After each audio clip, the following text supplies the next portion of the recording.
you mentioned Pierce Brosnan. Now, I'm a Mm. huge fan of Pierce You're going to go Brosnan. on about his singing, aren't you? And Sort of. I love the opportunity to be able to talk about that, Yeah. if that's what you were going to go on about. Yeah, that was, I'm going to say this again.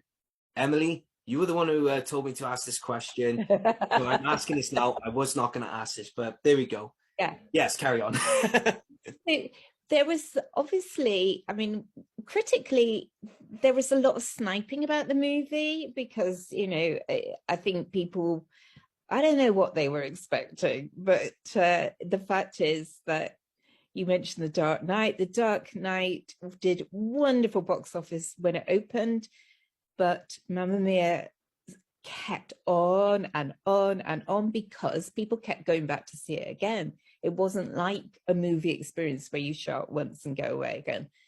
But that's by the by. It was, and a lot of male critics, I have to say, were a bit sniffy about the movie. And one of the things that they always wanted to pinpoint was this idea that James Bond sings, but he can't sing ho, ho, ho.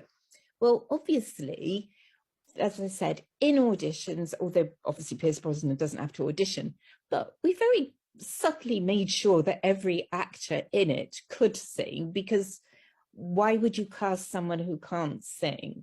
And if you listened to him without watching it, of course he can sing.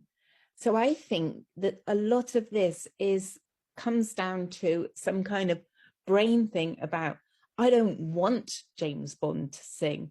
I don't want him to be looking stricken with lost love and that kind of thing.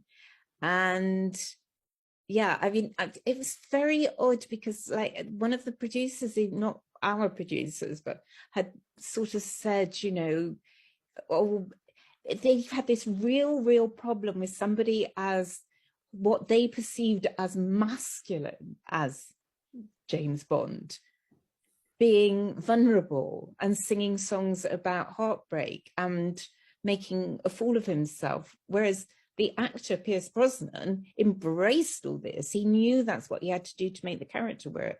So this is a very long-winded way of saying, yes, of course he can sing. And